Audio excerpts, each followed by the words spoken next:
The Vampire Diaries fandom has hidden one ugly truth behind all the Team Stefan versus Team Damon discourse. We apply a completely different moral standard to Elena Gilbert than we do to the Salvatore brothers.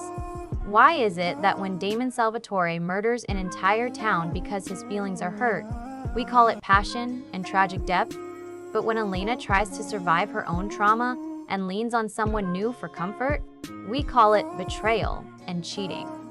We've spent years coddling the brothers' worst impulses while locking Elena in a tiny, suffocating moral cage.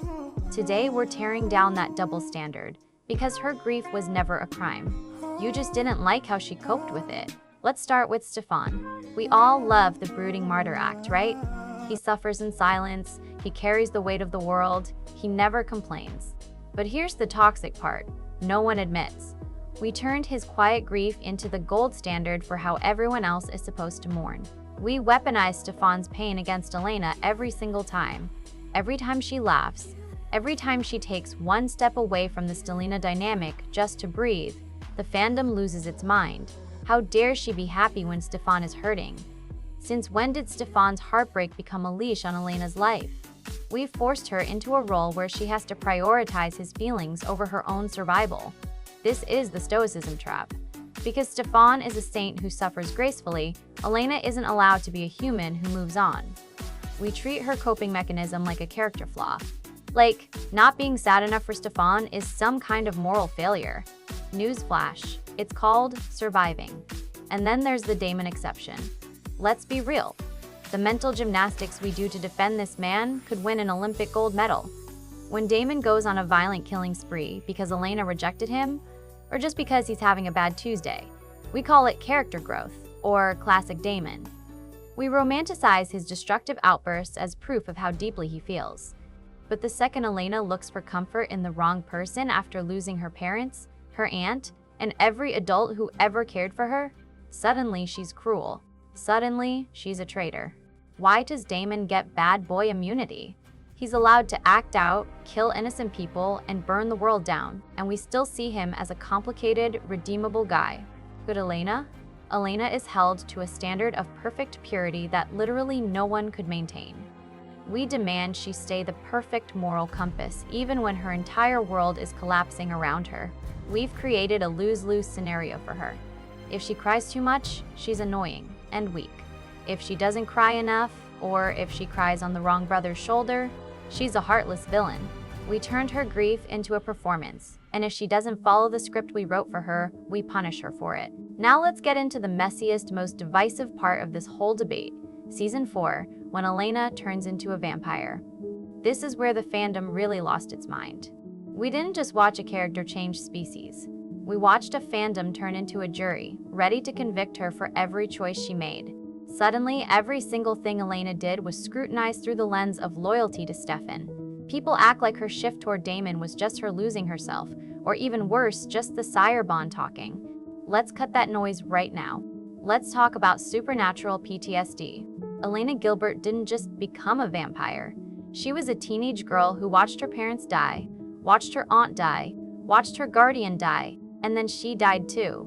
When she woke up with fangs, her entire brain was rewired. Every emotion was amplified by 1,000. And what did everyone around her do? They tried to fix her. They tried to shove her back into the human Elena box because that version of her was safe and comfortable for them. Stefan wanted the girl he could protect. The fandom wanted the girl who stayed on her perfect little pedestal. But that girl was dead. She died in that car crash under Wickery Bridge. When Elena started gravitating toward Damon during this time, it wasn't a betrayal of Stefan. It was a response to one simple fact. Damon was the only person who didn't look at her like a broken toy that needed to be put back together. Damon looked at her and saw a survivor. While everyone else was mourning the good old Elena, Damon was the only one willing to meet the new Elena where she actually was. We pathologize this. We call it toxic. We call it out of character. We hide behind the Sire Bond like it's a get-out-of-jail-free card for our own bias. But in reality, it was the only way she could stand to live forever. You can't spend eternity carrying the weight of a perfect girl, image that doesn't fit you anymore. Elena choosing the unapologetic sinner over the noble martyr wasn't her losing her soul. It was her finally refusing to be a prisoner of everyone else's expectations. And let's address the Sire Bond head-on, since I know half of you are already typing it in the comments. Yes, the Sire Bond existed, but it didn't make her love Damon. It just removed the guilt and the people-pleasing that kept her tied to Stefan.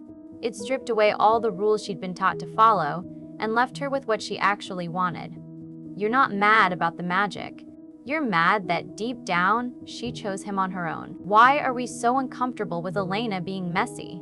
Why do we demand the female lead of a supernatural horror show be the perfect moral compass, while the men get to be chaotic forces of nature? This is the moral pedestal sabotage. By putting Elena on a pedestal of pure, selfless goodness, we basically set her up to fail. We decided her only value was her goodness. So the second she has a human reaction, anger, lust, the simple desire to stop feeling pain for 5 minutes, we treat it like a crime against humanity. Think about the double standard for 1 second. If Stefan goes off the rails and becomes the Ripper, it's a tragedy. If Damon goes off the rails and kills half the town, it's sexy and complicated. But if Elena goes off the rails and makes one bad choice, she's insufferable. She's the worst character in the show. We weaponized her own grief against her. We turned her search for comfort into a narrative of infidelity. But let's be honest with ourselves. If you were 18 years old, orphaned, hunted by ancient vampires, and one wrong move could get everyone you love killed, would you really be worried about protecting your ex-boyfriend's feelings? Or would you cling to the person who makes you feel like you might actually survive the next 24 hours? We punish Elena for choosing the second option. We call her selfish for choosing the version of love that didn't require her to be a saint. But that's the trap, isn't it? In this fandom, a woman is only lovable if she's willing to suffer quietly and gracefully. The second she decides she's done suffering, we turn on her. At the end of the day, this isn't even really about Stefan and Damon. This is about how we consume stories. It's about the gendered expectations we dump on every female protagonist.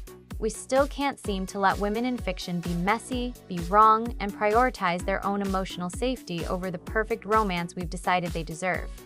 We need to stop using the Salvatore brothers as the only measuring stick for Elena's morality. Elena isn't good because she's with Stefan, and she isn't bad because she's with Damon. She's a kid who got put through a psychological meat grinder and came out the other side doing the best she could. If you're still mad at Elena for betraying Stefan's grief, ask yourself this one question. Why are you so comfortable forgiving a man for taking lives, but so ruthless about punishing a girl for changing her mind? The perfect, pure Elena was a myth we made up. The grieving, messy survivor, Elena, is the one who actually made it through. And it's long past time we started validating her journey instead of judging her through the eyes of the men who loved her. So next time you rewatch Season 4, don't look at it as a betrayal. Look at it as a jailbreak. Elena Gilbert finally escaped the moral cage we built for her. And maybe that's why so many people are still angry about it. Because a woman who isn't controlled by guilt, that's the scariest thing of all.